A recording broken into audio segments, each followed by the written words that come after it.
વિદ્યાર્થી મિત્રો કેમ છો? મજામાં છો ને? આજે આપણે બધાને ખબર છે આજે કયો દિવસ છે?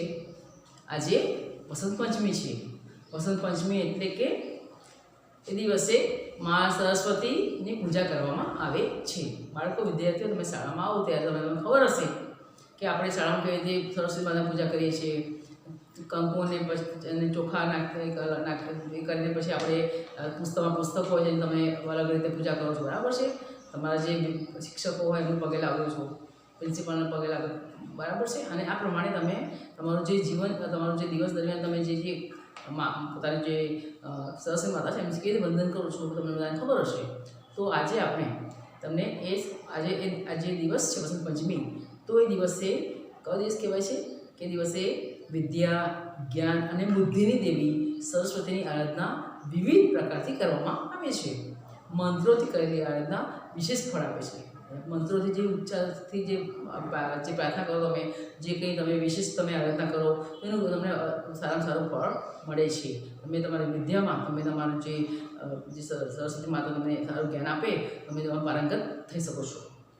વસંત અને ઋતુઓ એટલે મોસમોનો રાજા કહેવાય. વસંત ઋતુ છે એ બધી ઋતુઓ છે એમાંનો રાજા કહેવાય છે. વસંત ઋતુઓ, વસંત એ કોણ કહેવાય? ઋતુઓનો રાજા કહેવાય છે.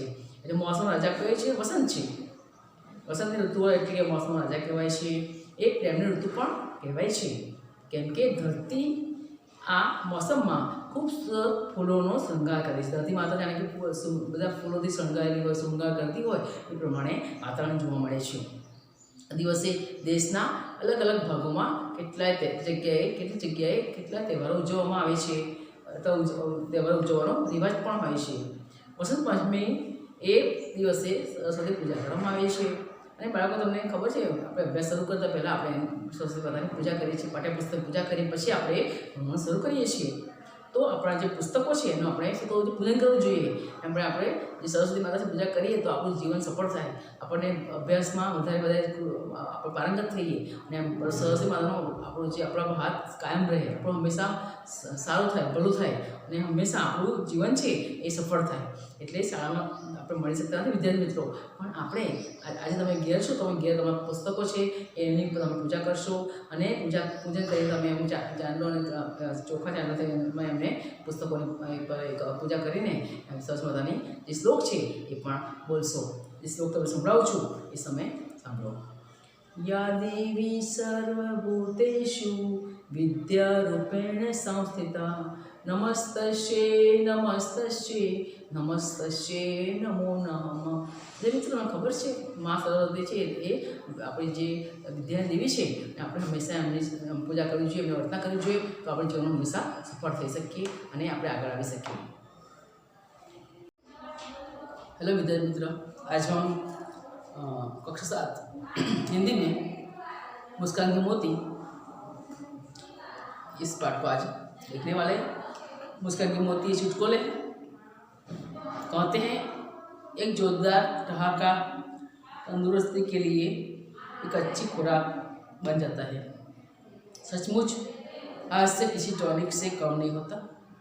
अच्छे चुटकुले सुनकर दुख दर्द समुद्र हो जाते हैं. इस पाठ में कुछ ऐसे चुटकुले दिए गए हैं. ये पाठ इसमें अलग प्रकार के चुटकुले दिए गए हैं जो जीवन के लिए बहुत ज़रूरी है. हंसते जीवन में हो तो सब तकलीफें दूर हो जाती है. हमारे जीवन जो दुख दर्द होते हैं वो दूर हो जाती है, इसलिए हमेशा हंसते रहना चाहिए. हास्य जीवन के लिए औषध समान है.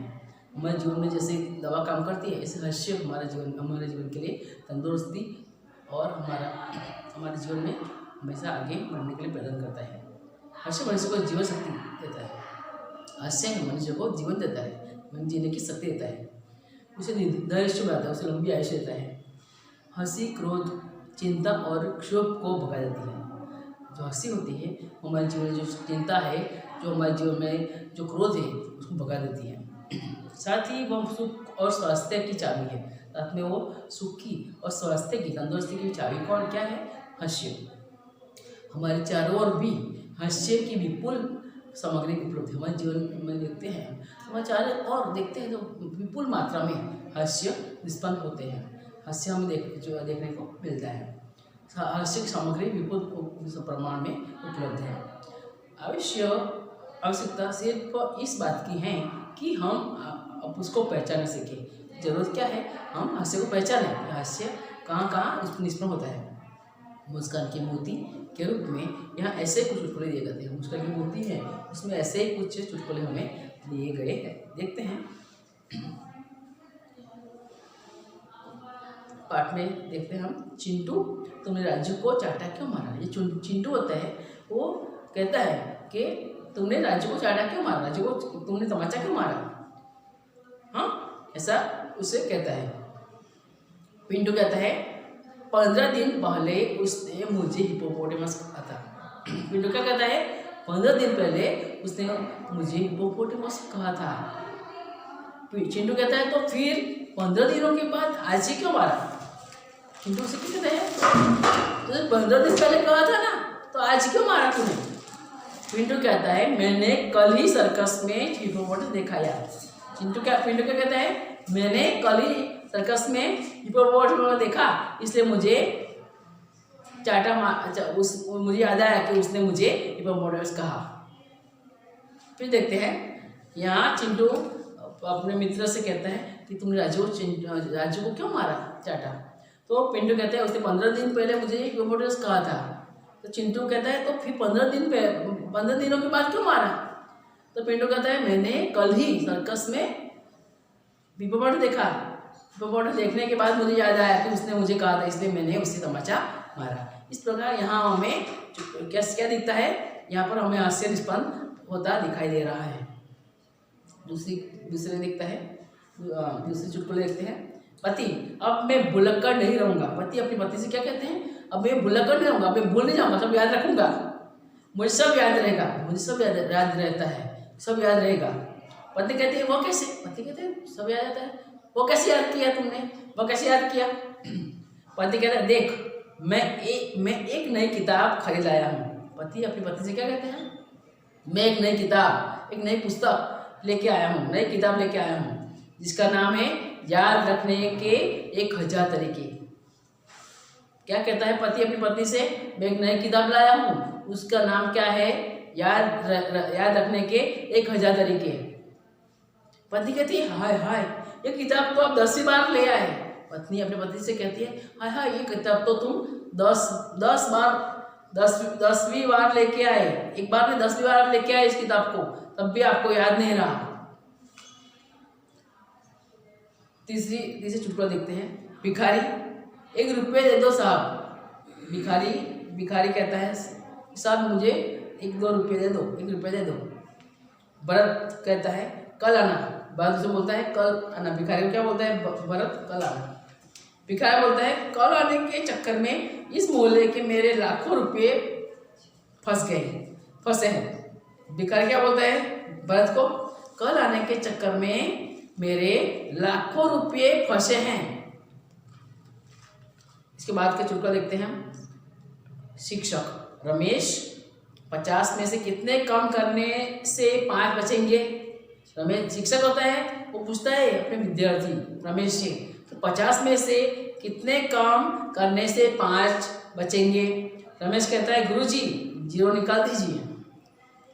रमेश क्या कहता है, गुरुजी 50 में से 0 निकाल दीजिए। यहाँ पर हमें इस चुटकुले में अलग प्रकार के हास्य निष्पन्न होता है। पहले में चिंटू ऐसे कहता है कि तूने इसको तमाचा क्यों मारा, तो फिर पिंटू क्या कहता है 15 दिनों के बाद मुझे हिप्पोपोटेमस मैंने सर्कस में देखा, इसलिए मैंने तमाचा मारा। दूसरे पति अपनी पत्नी से क्या भुलक्कड़ नहीं रहूँगा मैं, मुझे सब याद है।